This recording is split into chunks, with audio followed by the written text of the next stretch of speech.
Hello, universe. Welcome to the most spectacular wrestling podcast you will find on the internet. You are listening to Tag Me In, bro.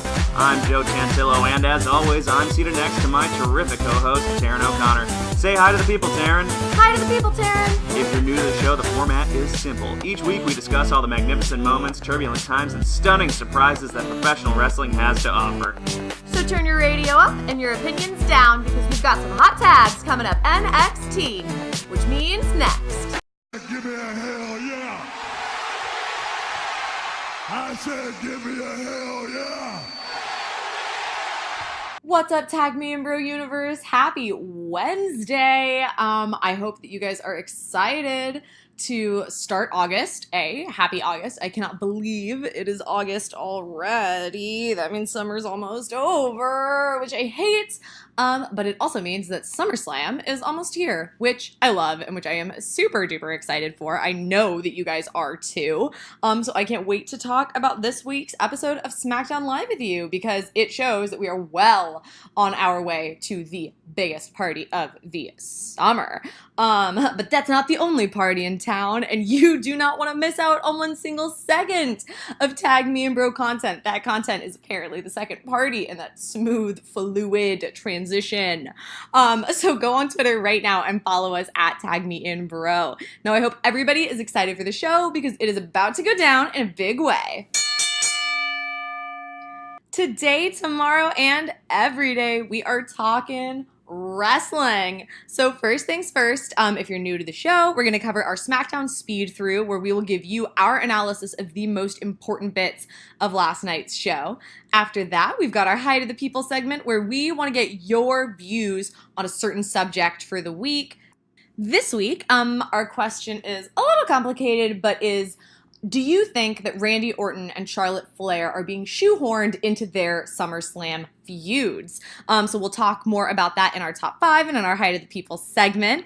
Then we're going to move on to the main event, where we'll talk about the question on everyone's mind this week from SmackDown Live. And then we will close out the show with our stars of the night. This week, the question on everyone's mind is so it's based on the Evolution announcement. Evolution, for anyone who does not know, is going to be the all-women's pay-per-view, the first ever all-women's pay-per-view on October 28th. But it's going to be about what feuds we would like to see heading into the Evolution pay-per-view from SmackDown Live, and how that may affect SummerSlam and may affect, Survivor Series and all these other things. So it's going to be really exciting, but we're going to be talking much more about that in the main event. So now we're going to get to our SmackDown speed through. Woo! Here are the only 5 things you need to know about SmackDown Live this week. Number 5, Zelina Vega versus Lana, also versus Aiden English. Number 4, The Bar move forward in the tag team number 1 contender tournament. Number 3, Randy Orton washes Jeff Hardy, I guess is the only way to say it. Number 2, Charlotte Flair returns. And number 1, Daniel Bryan versus The Miz. I know that in this 5, I'm going to start it by giving not a bizarre honorary mention, but we've never done it before, and I'm sorry, we need to. And it goes to Samoa Joe's promo. So Samoa Joe did a promo on AJ Styles that it's not in our top 5, but we need to talk about it. And the reason I'm saying that is because the reason it's not in the top 5 is because you don't need to know about it to know that they are going to fight at SummerSlam. And because AJ Styles was not present, it'll mean more next week when he has the opportunity to respond. But you should absolutely watch it, because it was an incredible, phenomenal, no pun intended ever, promo by Samoa Joe, who is the number 1 contender. So go watch it. I'm actually not going to say more about it so that we can get to other things that kind of promote feuds that happened on this week's episode, but it's absolutely killer. If anyone was not excited for this feud, hearing Samoa Joe speak should totally change your mind. He's an incredibly compelling promo cutter, and it was absolutely amazing. So go see it, but I already can guarantee you we'll talk more about it next week.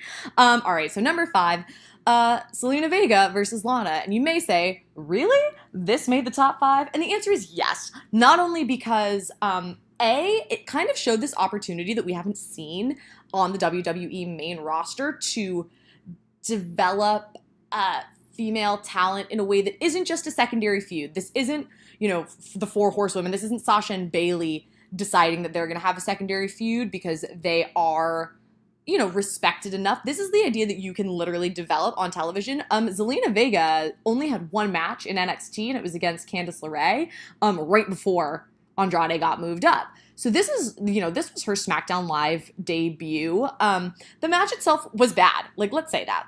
It's momentous that they had that opportunity, and that is incredible. And I think a cool idea that they are allowing to happen as we move closer to Evolution, and the idea that they are going to start bulking out this women's division, which is amazing. But this match was sloppy. It was sloppy as shit. And I really do think that the person to blame for that is Lana. Zelina Vega has a lot more ring experience. And I think that in moments like this, what is unfortunate is you can tell during the match that Lana's the one who is sloppy. So no matter what she does, she looks a little bit better because Zelina Vega can sell better and more effectively. And Lana doesn't have that in-ring style yet where she either has chemistry with another person, let's be honest, or B, has the ability to sell enough or look strong enough to put someone over or make a match seem compelling. Anything that Lana did felt very unfocused, and it felt very like she was just moving from one beat to the next and a little too excited. There's no character. It wasn't driven. And I really think it's important to mention those things, not because I'm trying to tear down Lana, but because I think that when they're looking at these superstars, it is so much harder than anyone really gives them credit for. But when we look at these women, she doesn't have a character. And I think the characters of these women are really what does drive this revolution. And in this particular moment, putting bad women's matches on TV doesn't drive it. Where was Naomi this week? She didn't have that opportunity. And it would be amazing to see, she doesn't have a reason, quote unquote, at this exact moment to fight Zelina Vega. But to give them that opportunity is so incredible. I wish they were doing it with stars who continued to prove that the women deserve those secondary matches. Another reason that it is hugely important is because Lana did not just lose the match, but actually the match was pretty much stolen from her because Aiden English came out to interrupt. An interesting point, because who does this continue Aiden English's feud with? Is he feuding with Lana? Are we going to see Lana versus Aiden English at SummerSlam? Because that's how it kind of felt. And I love me an intergender match, so that wouldn't really be my problem. My problem is that I think it's unclear what they're doing. If the goal is for us to see Aiden English versus Rusev, to use Lana in this way, I think felt ineffective, because I think that the rumor and the chat and that he has all been that she wants to be his manager, or that at least was the kayfabe, fight that they are having, is that Aiden English is not a good manager to Rusev. In this moment, Aiden English just seems kind of like a dunce, and a weird dunce who's upsetting Rusev, but also Lana somehow can't. If that's going to promote the feud between Rusev and Aiden, it makes it seem like Lana can't defend herself, which I'm not cool with, because if you're going to put her in the ring, let her fight him. Let her fight him. It doesn't make any sense. So we're on a really sloppy road, but I think we are seeing what is going to be Aiden English versus Rusev. And yeah, Lana got TV time, and Zelina Vega got a match. And congrats, Zelina Vega, on your first main roster match, because that is always a feat and totally awesome for her. And she is fabulous. I hope they let her continue to wrestle. Moving on to number 4. So there is a tag team tournament happening for the SmackDown Live #1 contendership for the SmackDown Live Tag Championships, currently held by the Bludgeon Brothers, who for some reason, even though they are supposedly these ultimate forces of destruction, cannot defend their championship on television. Gonna be fun.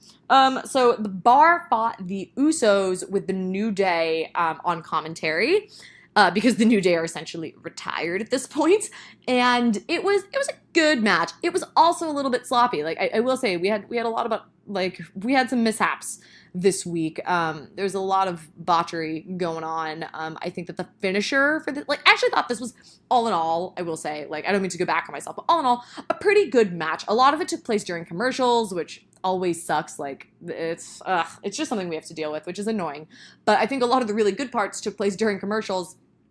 And then the finish was just a little sloppy. The Usos went for the, that kind of joint slam that they do where they frog splash from like kitty corner sides of the ring. And one Uso got like shoved off by Cesaro. And the other, like, Sheamus got his knees up before he could leave the ring post. So it looked a little sloppy. And I think that the match and the teams both deserved, a cleaner finish, just a more like polished finish for that match.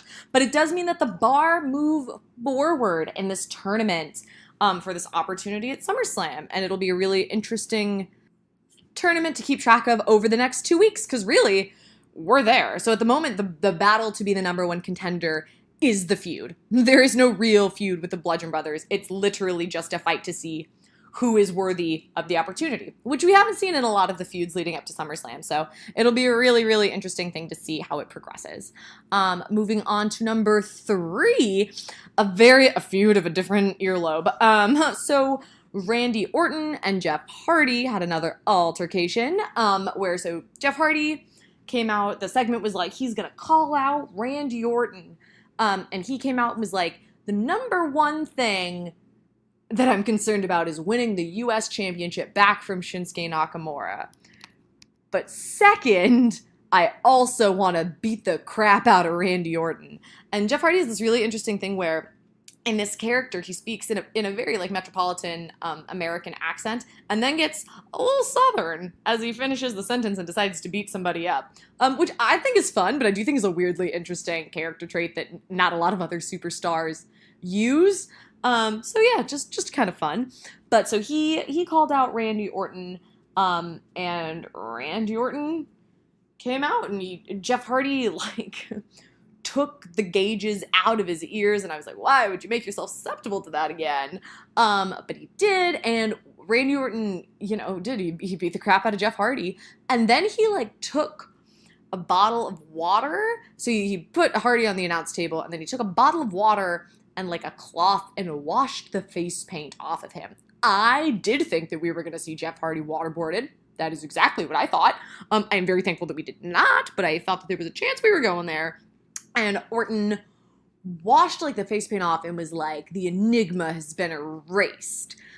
Which is kind of interesting. Something that I find interesting about it is the sort of parallel that if it is true that this like enigmatic presence gives Jeff Hardy power or the ability that he needs to be successful, it feels very Finn Balor-ish. And we have not seen the Demon in many, many moons. I know the Demon is particularly special because the Demon is like undefeated, but with the exception of when he lost his NXT thing, blah, blah, blah. But like, I find it interesting that they would allow a character that could have such a conceivably similar outlook and effect on that superstar that is, at this moment again, like totally nameless. Like, I find it really interesting that they would allow that to happen on this brand with Jeff Hardy when Finn Balor is currently not doing the Demon. And when the introduction of the Demon on the main roster felt like such a big deal and something that was so thoughtful and thoughtfully done. So very interesting. And does set up this weird thing, which is like, are we seeing Jeff Hardy versus Randy Orton or Jeff Hardy versus Shinsuke Nakamura versus Randy Orton? And in either case, like, we don't care. I don't care about the U.S. title part anymore. I care about the feud with Randy. So why are we even mentioning it? And I know someone's going to say, like, because he has, like, an obligation. But why are we mentioning it? Like, why didn't we save this feud for Survivor Series if that was our plan? Did we just need something to do with the returning Randy Orton? Again, for our Height of the People segment, like, it feels very similar to Charlotte. Like, why are these big, big names in these feuds that are actually pretty compelling, but over belts that like are with champions that at the moment I don't care about and that I don't want to see in these feuds? Like, could that not be an opportunity to give a different superstar a chance at a title? Because this feud between Jeff and Randy doesn't need a title between it. So it'll be interesting to see how it progresses and if they keep the U.S. Championship as a part of this moving to SummerSlam. Number 2, it brings us pretty quickly to the return of Charlotte Flair. So this week, Becky and Charlotte I said Becky and Charlotte, I meant Becky and Carmella, but Becky and Carmella had this kind of promo bit where Carmella came out and was like, the fans hate me, and they hate me because you're better than me and they love you, and like they do. It's just true. And the fans in Miami, or I think they're still in Miami, they were for Raw, but like all chanted it. They were like, you suck. And for Becky, they were like, we love you. So she was pretty damn spot on. A fake face turn, obviously. So basically, Carmella did this whole sob speech. James Ellsworth's music hit. Becky got distracted. Ellsworth was nowhere to be found, but Carmella took a couple cheap shots at the Irish lass kicker, only for Charlotte Flair's music to briefly hit, and not really for long enough for it to be too recognizable. And then Charlotte, in heels no less, ran down the runway, gave a couple big boots to Carmella, and was back. In a later backstage segment, Carmella was, kind of bitching, for less of a better word, at Paige about how she was like, this isn't fair. Do you see what I put up with? Like, I'm a champion. And Paige was like, if you're a champion, you're going to act like a champion. You're going to fight Charlotte Flair tonight. And if she wins, she will be added to your match with Becky Lynch at SummerSlam. It will become a triple threat for the women's championship. Now, fast forwarding to that match, Charlotte Flair did beat Carmella, and was added to that match, but there is some tension that they allowed to brew backstage. Renee Young did a couple interview segments, one with Becky and one with Carmella, where Becky did a really good job of playing kind of torn about whether or not she wanted Charlotte in the match, because if Charlotte is in the match, obviously her odds of winning go down, but Charlotte Flair is also Becky's best friend. So you can't root against your best friend, but your best friend can't win. So, what kind of an odd space does that leave Becky in? So Charlotte Flair is now in that SummerSlam match, and I think what they are planting the seeds of is a potential breakup between these two best friends. Is it the beginning of the Becky Lynch heel turn that we've all been craving? We got the Randy Orton heel turn that we wanted. Becky just may be next. But I think there is also a question there of, why did we need to add Charlotte to this feud? Like, I get it. I get that Becky needs a reason to turn heel. And I think that this one is being done slightly better than the Randy Orton one in that moment. But I also think it just opens up the opportunity for the belt to stay on Carmella as we see this, this fight evolve between Charlotte and Becky. And that's a great feud. That is a feud that doesn't need a title. So why aren't we just going to let it happen? Like, I'm not quite sure I understand the process. I think that they may be reacting off of the fact that they are getting these medical clearances, and it hasn't been written in a way that feels the most structurally sound. It feels like some of these things could be saved for later, or that we could have picked and chosen, because I think everyone was actually strangely that I'm not excited for Carmella as a champion, but oddly excited for Becky versus Carmella, because it felt like it was finally going to be right. It was finally going to be Becky, and I think it would have been absolutely fine for after that, this feud with Charlotte to begin. So putting Charlotte in the SummerSlam feud feels like it kind of degrades Becky's moment, and it does it for all the women because, a singles match really is the most prestigious kind of title match, especially at a Big Four pay-per-view like this. So to add a third person who happens to be Charlotte Flair, who happens to be the company franchise player, feels it feels like almost like they didn't trust the feud as it was going forward. So it'll be interesting to see, but we have a returning Charlotte Flair. And welcome back, Charlotte! I love Charlotte Flair. She's one of my favorite, if not my favorite, all-time female wrestlers, so yay, welcome back. And the number one moment from this show is we are finally getting, officially as stated, Daniel Bryan versus The Miz. So Daniel Bryan came out this week and called out The Miz, talked about how, The Miz is always putting up walls and barricades between them, and how there used to be a wall because Daniel Bryan was not medically cleared, and now that Daniel Bryan is cleared and can punch The Miz in the face, The Miz brought out his wife. He brought out what Bryan thought to be his baby to create these walls to protect The Miz from Daniel Bryan, and that he's like, come on, Miz, come out and fight me. And The Miz appears on a Jumbotron, excellent, and is like, I am an elite talent. You think that you can just fight me whenever you want? It doesn't work like that anymore. And The Miz, I think it was a little, I hate to say almost unfair, but I think The Miz delivered some really incredible promo work. And Daniel Bryan held his own. He did very well, but I think The Miz was absolutely the star of this segment. And, Daniel Bryan was out there saying, like, you've built up this wall. And The Miz was like, let your contract expire. He was like, I'm not an indie talent. I don't care about your, like, the high school gyms that you used to perform at. He was like, you retired and we all moved on. And it's time for you to move on because nobody cares about you anymore. Which was an excellent angle, I think, from what had happened. And, Daniel Bryan, it's just kind of hard because Daniel Bryan's response was fairly like, that's not true. And I can beat you. And it was still done very well. Like, Daniel Bryan is excellent on the mic. He was in front of everyone and he did it very, very well. But I think that those little angles that The Miz took in creating that promo and in enticing it really did bring it back to that moment of talking smack. Like, he has a moment where he said, like, you busted your ass for 10 years and in 5 minutes on Talking Smack, I made you famous. Such an incredible moment. So great, so gritty. It really brought it back to this feud being about the two of them and whose talent is more worthy of the WWE. It was an incredible back and forth. I think it went really, really well, which I think is especially commendable because The Miz, like, physically was not in the ring with Daniel Bryan. And Daniel Bryan challenged The Miz to fight him at SummerSlam, something that we have all been waiting for, that I could not be more excited for. And that is why it is the number one moment of our SmackDown speed through. That's been our speed through of the episode. I thought it was a great episode. There was definitely some sloppy wrestling, and it stops it from being, the best ever. But I think that a lot of the feud work that we got in there, I think it solidified a lot of feuds for SummerSlam. I think we're moving along at a wonderful pace considering SummerSlam is in just under 3 weeks.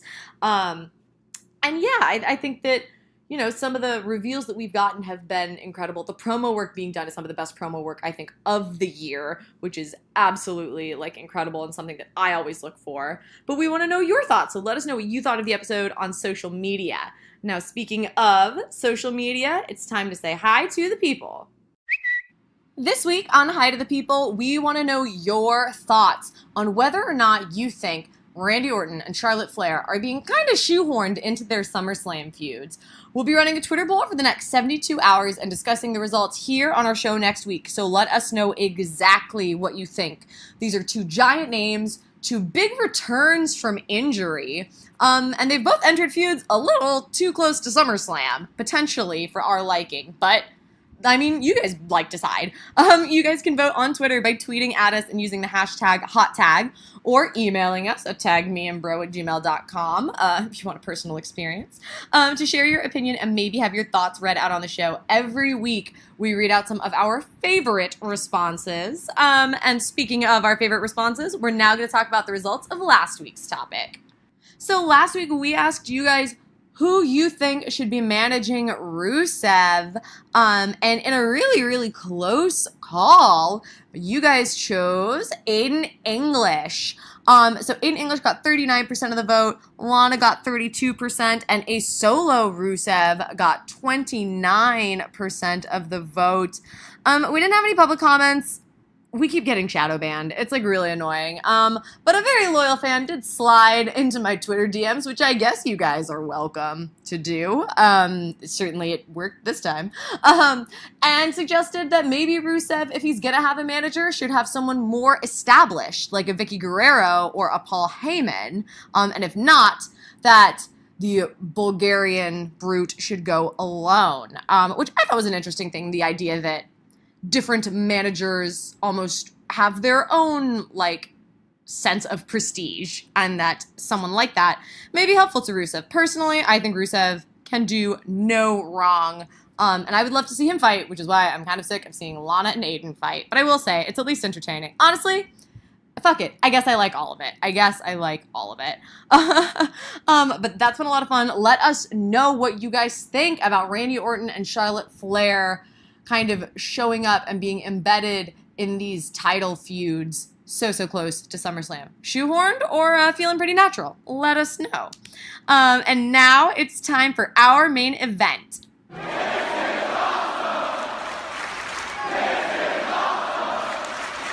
For our main event this week, we are going to be talking about the historic Evolution pay-per-view, the first ever all-women's WWE pay-per-view that'll be happening October 28th, a date burned into my brain by Stephanie McMahon. Joining me for our main event discussion is my co-host, Tommy. I wish they would have named it Creationism, but I'll take Evolution. Oh my goodness, you're funny.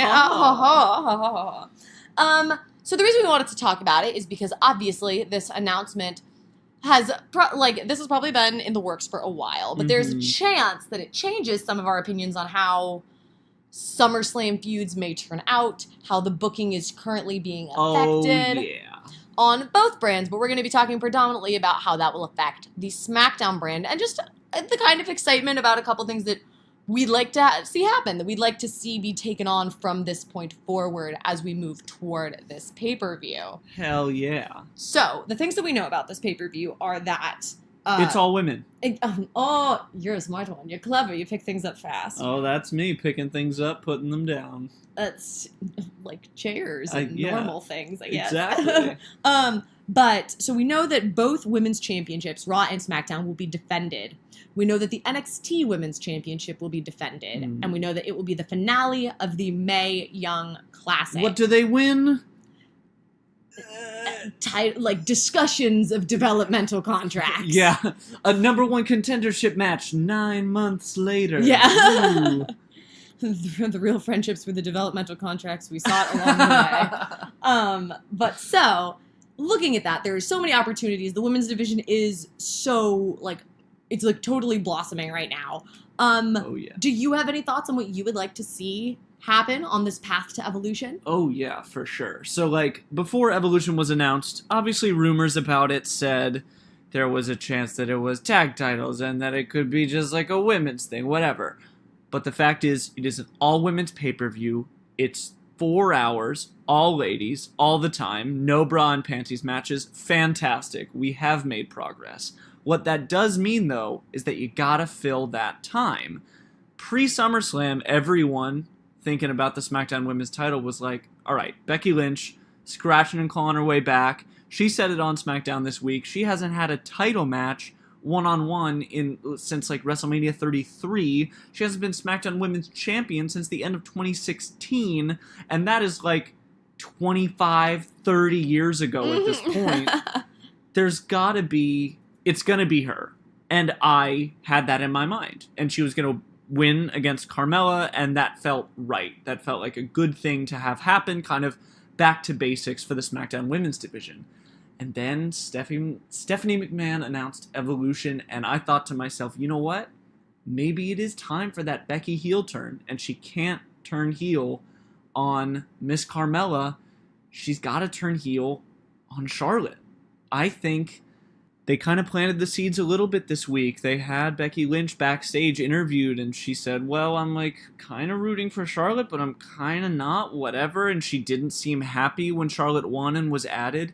And we're getting this little bit of a taste of what could be truly an amazing feud post-SummerSlam. It's now a triple threat, an opportunity to cost one another a chance at the title.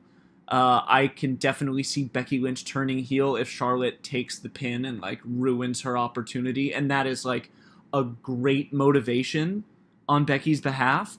I could totally see that being the marquee non-title feud for Evolution for the SmackDown Live women.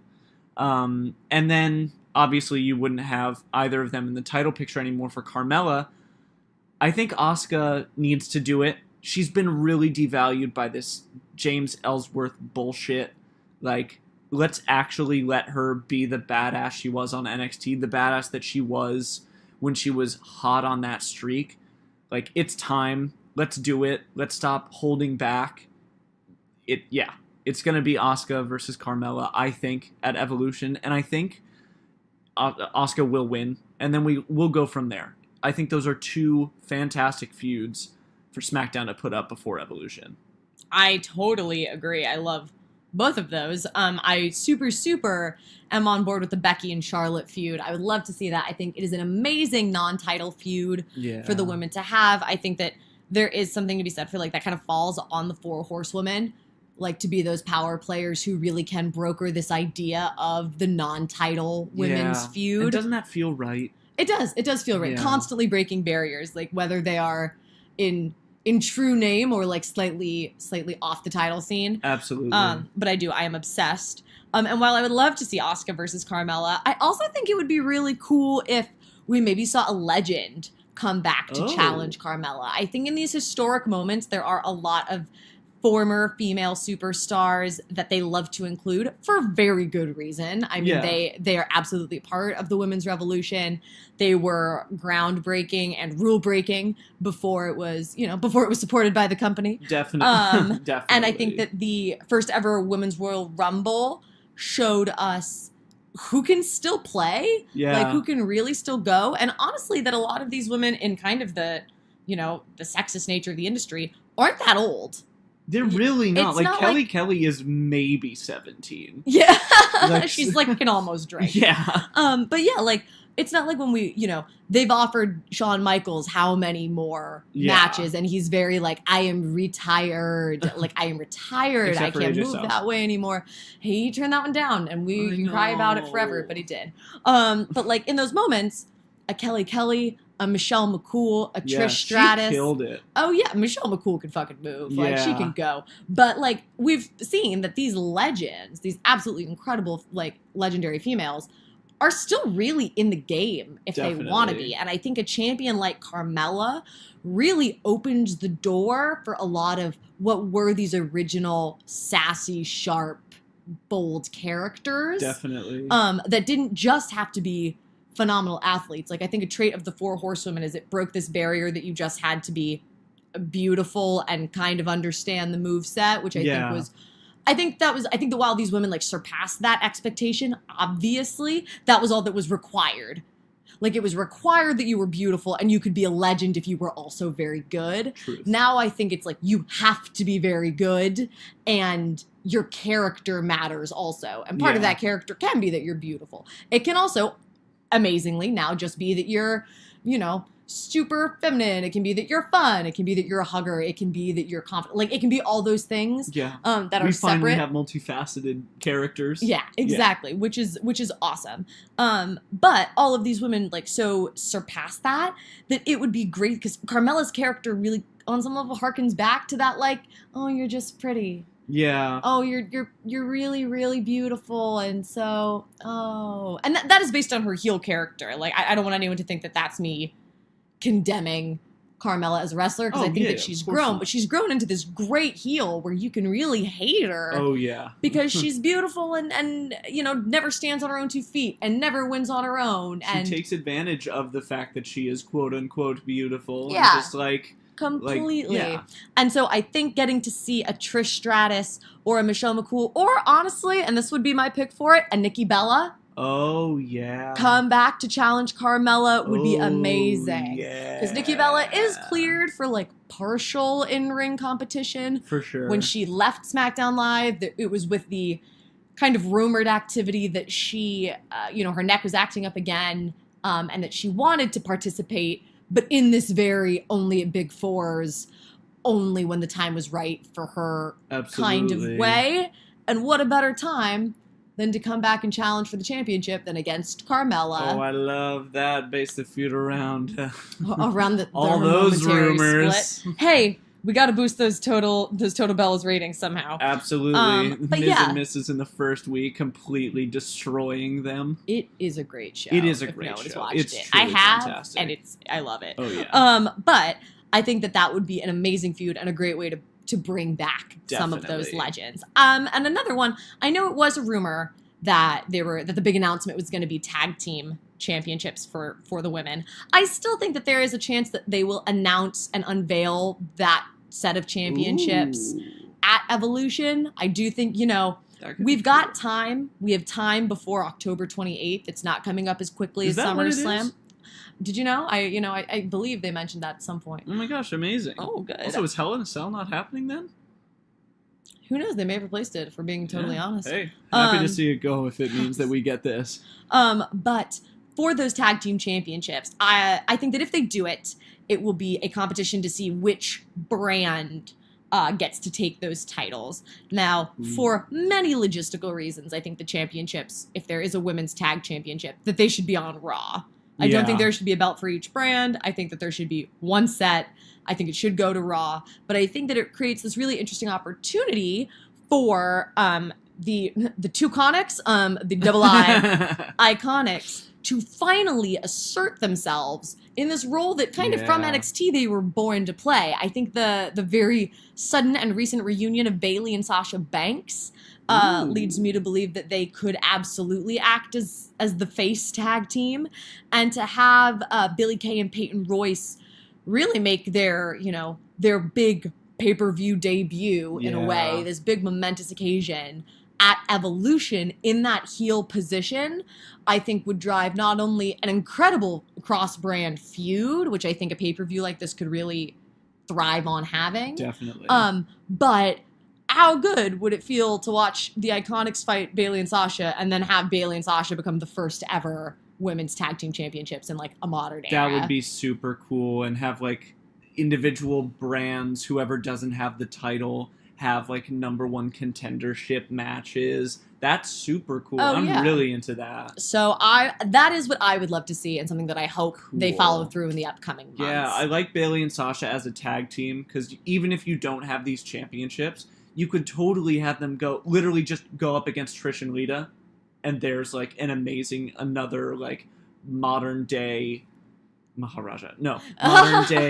duo who's like killing it right now, versus a couple of legends, like a legacy versus like future. I think that's such a cool thing.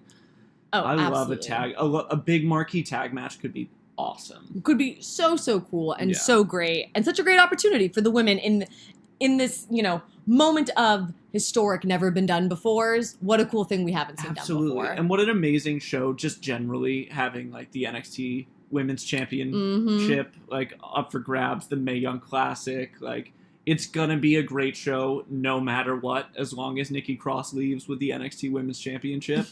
Fact. And whoever wins, I don't even know have they announced who's in the Mae Young Classic? No, not yet. I actually believe those announcements will be coming up soon. I think there's some rumors as to people who have potentially signed or been taking off Toni bookings. Storm, I think I've heard about. She last year wore a top hat. Oh, good. Then guys, sometimes the Mae Young Classic doesn't bring out the best in us, but she went back to the Indies, and she's awesome now. Okay. But it also gave us Candice LeRae. That's true. And Kairi I'd love Sane. to see her in it. I'd love to see Candice in it. Okay. It's going to be exciting. It's going to be amazing. Yes, it is. No matter what. No matter what. And we can't wait to hear any thoughts that you guys might have. So let us know what you think about Evolution, about what you're excited about. And now we're going to finish off the show the way that we do every week with our Stars of the Night. On this week's SmackDown Live, our number 3 star of the night was The Miz. The Miz had a killer promo off on Daniel Bryan, really hearkening back to that truly game-changing Talking Smack promo all those years ago, really ripping into Daniel Bryan. We loved it. It was a great promo week on SmackDown Live, really moving feuds forward towards SummerSlam and making it super, super exciting as we move into it after a moderately disappointing, though slightly entertaining Extreme Rules.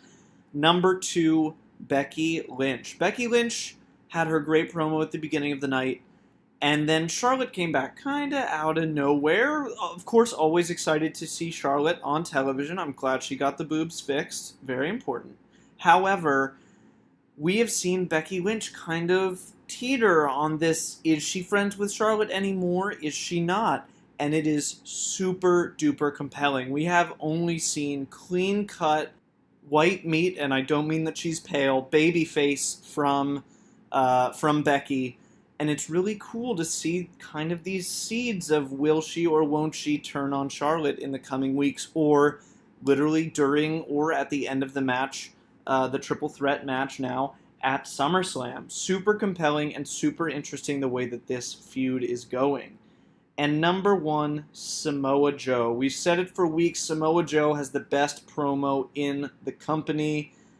He has that intensity that just draws you in. You look into his eyes and you believe everything he's saying because he's dead behind those eyes. You know that when he's saying that AJ Styles is a vacant dad, that he means it, and you start to believe it. He is infinitely charismatic, draws you in, and convinces you of whatever point that he's making because, man, he's just right. Samoa Joe, you deserve it.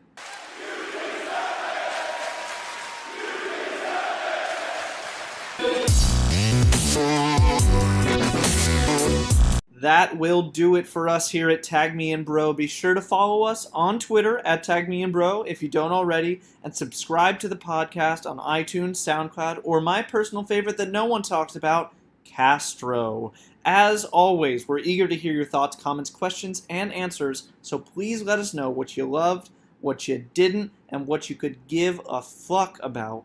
For my co-host, Taryn O'Connor, I've been Tommy Rowe, and thanks for listening to Tag Me In Bro.